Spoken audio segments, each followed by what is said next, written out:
Good evening, I'm Angelo Castro Jr. with Loren Legarda. This is The World Tonight, the news. The long-awaited confrontation between Jessica Alfaro and the 9 accused in the Vizconde Massacre pushed through at the Parañaque Municipal Court. It was for the bail petition filed by Hubert Webb and the other accused. But lawyers say it could well be the start of the trial itself, as Jessica pointed to the men she had implicated. For the prosecution star witness, it could be the start of a long and difficult struggle. This report. Private Prosecutor Rene Cayetano declared the star witness ready. Judge Tolentino heard the legal arguments and the accused bail petitions. And finally, Jessica Alfaro took the witness stand. To establish her credibility as the state's star witness, Jessica was asked to identify the accused one by one while they mingled with the courtroom crowd. She tagged Hubert Webb, Peter Estrada, Miguel Rodriguez, Pike Fernandez, and Gerardo Byong. But it took her 4 passes before identifying Tony Boy Lejano, whose face was a well-guarded secret until today. He wore different clothes after each of Jessica's passes, one time even posing as a reporter. The stress showed on her, but she finally made out Tony Boy. That triggered a rain of harsh words from relatives of the accused. This is funny. This is really, you know right away that she is lying. Tinignan pa niya yung mukha, hindi niya makilala anak ko. We believe na yung identification, maraming diferensya. Compromise na yung search kasi may nagturo na Cayetano says this won't affect their case. It's a start, pero it was a flying color start, no? Walang diferensya yun, basta importante na identify. The hearing continues tomorrow, and Jessica will be joined by 7 more prosecution witnesses. Ana Marie Balane Puderanan, ABS-CBN News. The prosecution had long prepared for the start of a tedious trial. Aside from the mock trial star witness Jessica Alfaro is undergoing, they meet and study strategy for the daily marathon hearing. Venue of the meetings is the Visconde residence in Parañaque. Members of the Crusade Against Violence are there to assist. Private prosecutors discuss possible loopholes in their case. But the accused themselves have prepared for these rigors. They even came in civilian clothes, a matter of strategy to see if Alfaro would be able to identify all of them without the regulatory Parañaque jail outfit. On the Puma massacre, palm prints lifted from the Puma home in Santa Rosa, Laguna failed to match any of the 7 suspects in police custody. The NBI is hunting down 2 more suspects. NBI Special Task Force Chief Federico Opinion declined to give details, except the new suspects are part of Jojo Ramos's group. Ramos was implicated by Helen Grace Payumo, lone survivor of the massacre. In Angeles City, rains in Lahar failed to stop hundreds of city residents from expressing indignation against 4 suspects in the kidnap and murder of J.J. Tanhueco. The 4 suspects had to be brought to the courthouse 3 hours earlier to avoid being mobbed, but there was a legal snag in the trial.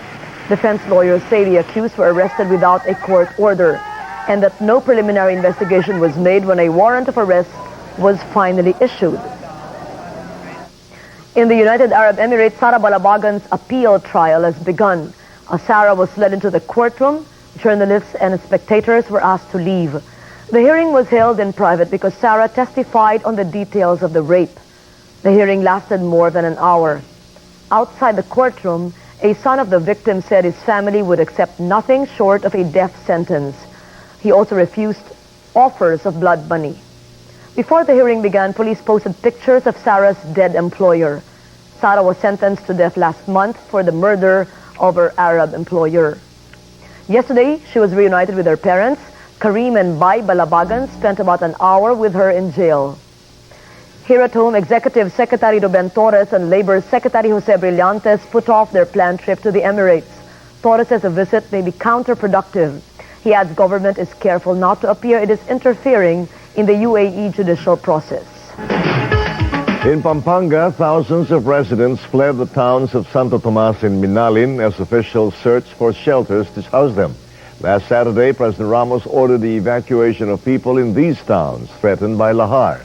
Arlene de la Cruz visited these towns, and here's our report. They built their lives here, raised their families, and worked on their dreams. But for their lives, families, and dreams to go on, Residents of Santo Tomas and Minalin, Pampanga know they must make a choice.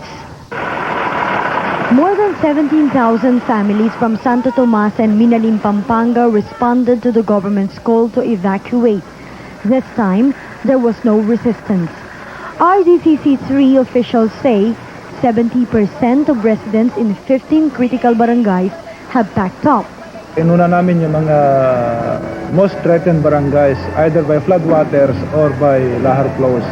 5 new evacuation centers were set up in Arayat, Magalang, Mabalacat, and Angeles City. But not all of them are going there. Many decided to look for dwellings to rent elsewhere. Some opted to move out of Pampanga altogether. Dahil nga maraming tao doon na may dignidad ay pumupunta sila sa mga kamag-anak nila o nag-aarkila sila ng bahay dahil alam nila na mahirapan sila sa mga evacuation center. The men are staying to guard their houses. They say they will leave only when the rains come. For some, the thought of moving seems remote. Milagros Canlas says she and her family have nowhere to go. She has 8 children. Paano nga saan kami pupunta kami ng evacuation center puno na at saka mainit. Arlene de la Cruz, Bias-Bas, ABS-CBN News.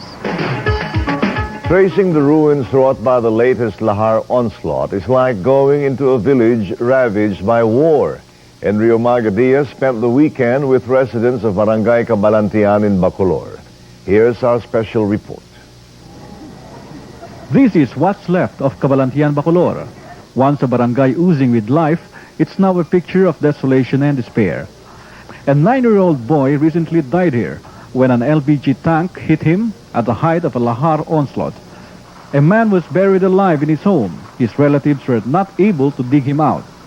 But the people will not yield to despair. Morning offers new hope for the people of Bacolor. Their dreams may have been shattered, but the will to live and rise above the ruins remain.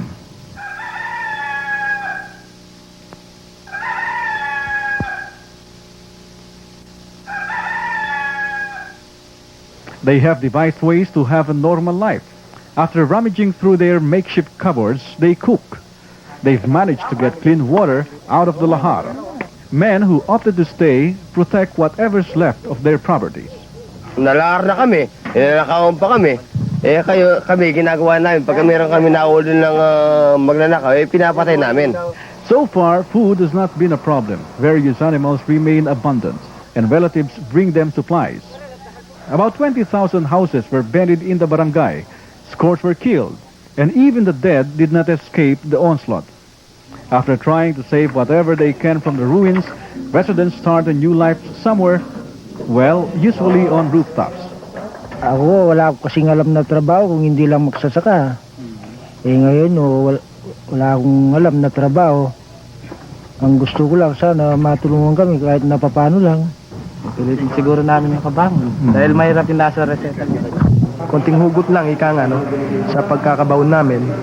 At hindi nila future. Makakatayo ulit kami.